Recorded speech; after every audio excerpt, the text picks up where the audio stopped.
आज हम American insights के ऊपर बात करेंगे daily world focus current affair series में 24 अगस्त की। चलिए शुरू करते हैं।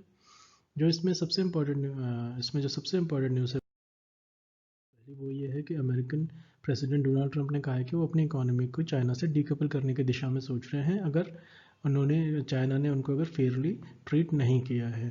यानी वो कहीं ना कहीं आश्वस्त हैं कि वो शायद दोबारा प्रेसिडेंट बन जाएंगे। उसके बाद की जो पॉलिसी है तो वो एक तरीके का फ्यूचर में किस तरह की जो पॉलिसीज़ होंगी उनको लेकर के डोनाल्ड ट्रंप, और क्योंकि अभी एग्रेसिव कैंपेन चल रहा है इसलिए वो एक पोस्चरिंग कर रहा है। और लेकिन जहाँ तक ये है कि जो उनका जो पिछला कार्यकाल रहा है उसमें उन्होंने मेगा इकोनॉमिक्स की बात की थी, जिसका है कि मेकिंग अमेरिका ग्रेट अगेन, उसको लेकर के उन्होंने चाइना के साथ ट्रेड वॉर छेड़ी हुई थी जिसमें चाइना को भी काफ़ी नुकसान उठाना पड़ा। लेकिन ये जो स्टेटमेंट अभी आई है इसके अनुसार जो चाइना जो है वो एक major purchaser of American goods है। तो उसके मद्देनज़र अगर डोनाल्ड ट्रंप ऐसा कहते हैं तो इसके अपने रिपरकशंस होने हैं। और इसमें एक चीज़ और है कि अगर चाइना और अमेरिका खुद को अलग कर लेते हैं ग्लोबल इकोनॉमी, थियोरेटिकल कॉन्सेप्ट है ये, इकोनॉमिस्ट ने इस पर बात की है लास्ट सेंचुरी के अंदर, तो उन्होंने कहा कि उन दोनों को कोई नुकसान नहीं होगा लेकिन पूरा वर्ल्ड जो है वो कोलैप्स कर जाएगा। और एक वक्त ऐसा था कि अब दुनिया में कहीं भी कुछ भी प्रोड्यूस करें वो अमेरिका में कंज्यूम हो जाएगा। लेकिन वो डेज अब बदल गए हैं।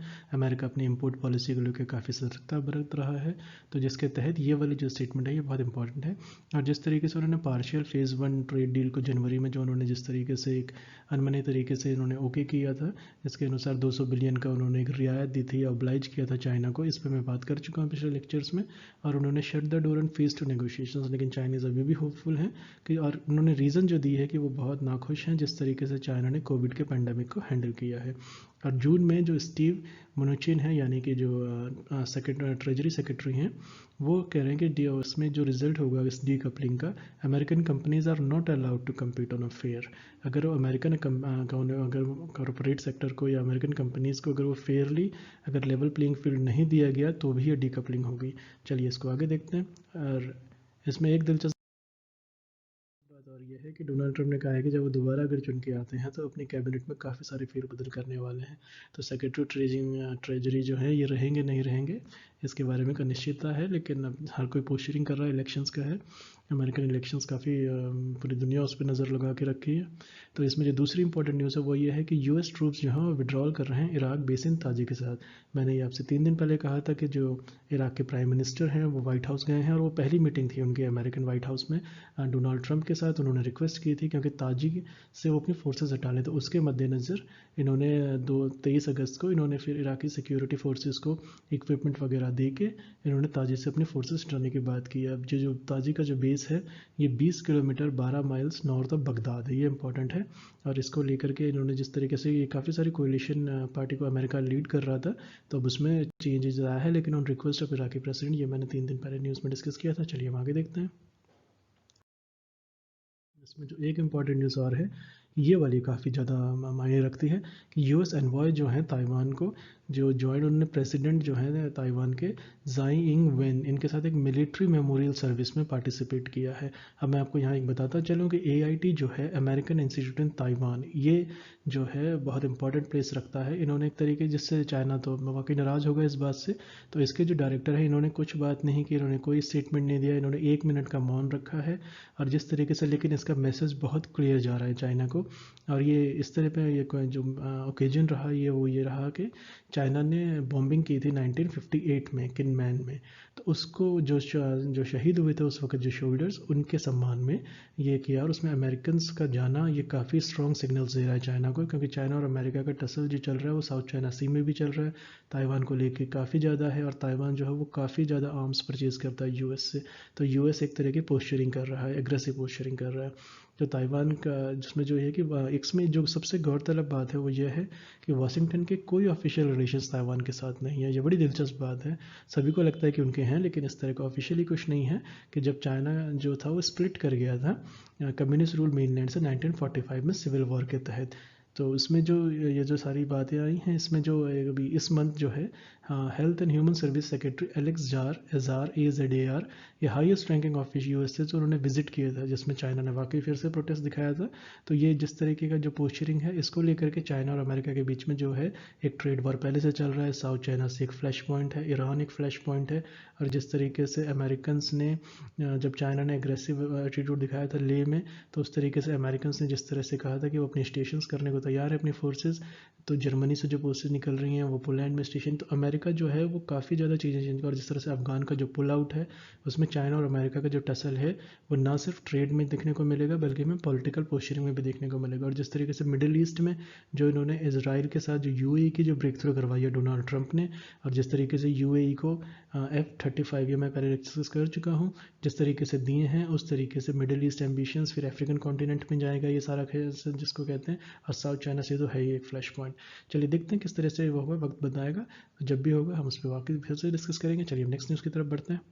इसमें जो और इम्पॉर्टेंट न्यूज़ है वो ये है कि जो उनका हाउस है, उन्होंने $25 बिलियन का जो है वो पोस्टल सर्विसेज के पास किया। एक हीटेड डिबेट हुई उनकी, और ये रेयर सैटरडे सेशन था, ये पूछा नहीं जाएगा लेकिन फिर एक जानकारी के लिए है कि ये कितना इंपॉर्टेंट बिल था।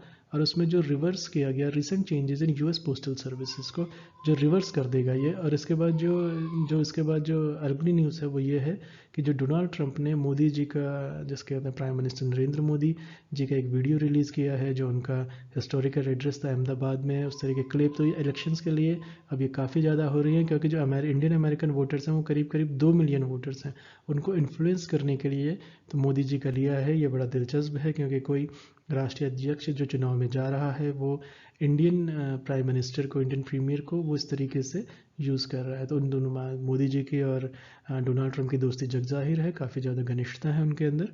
तो जिस तरह से देखा जाएगा अभी इलेक्शंस का रिजल्ट क्या होता है, तो डेमोक्रेट्स भी इसको बहुत क्लोजली वॉच कर रहे हैं। चलिए हम आगे की देखते हैं।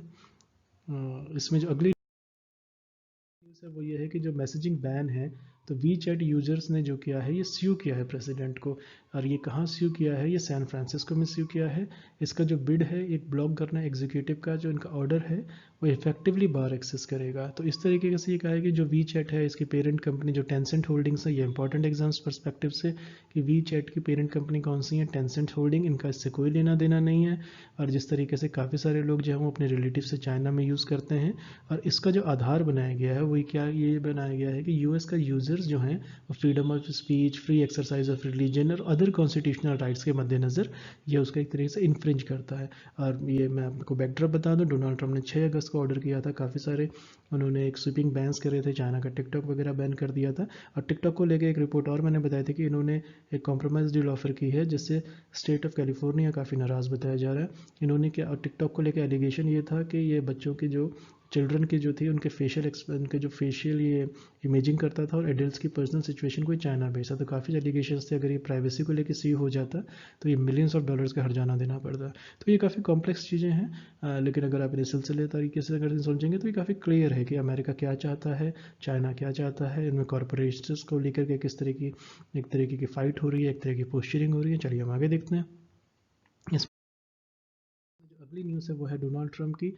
ये एक तरीके से प्रेजेंट करेंगे हैप्पी ब्रेक थ्रू को लेकर के, इसको काफ़ी गहमा गहमी है इस बात को लेके। और जो डोनाल्ड प्रेसिडेंट ट्रंप के जो चीफ ऑफ स्टाफ हैं, उन्होंने ब्लेम किया है फेडरल ब्यूरोक्रेट्स को जो यूएस के रिस्पॉन्स को स्लो करने के लिए। तो ये थ्योरेटिक जो ये है ब्रेक थ्रू होगा, देखते हैं किस तरह की होगी। तो लेकिन इसमें एक और बात बता दूं, जो माइक पॉम्पियो हैं ये मिडिल ईस्ट की तरफ निकल गए हैं, जहाँ पे इन्होंने अरब इसराइल का जो पीस पुश है उसको आगे बढ़ाने के लिए। और इसमें जो बाइडन ने ये कहा है कोविड को लेके कि जिस तरीके से अगर एक्सपर्ट्स अगर उनको कहेंगे तो फिर से जो है वो लॉकडाउन की तरफ बढ़ जाएंगे। चलिए thank you so much for listening. ये सारी न्यूज़ सबको अमेरिका की कवर करता है। Thank you so much for listening. नमस्कार दोस्तों।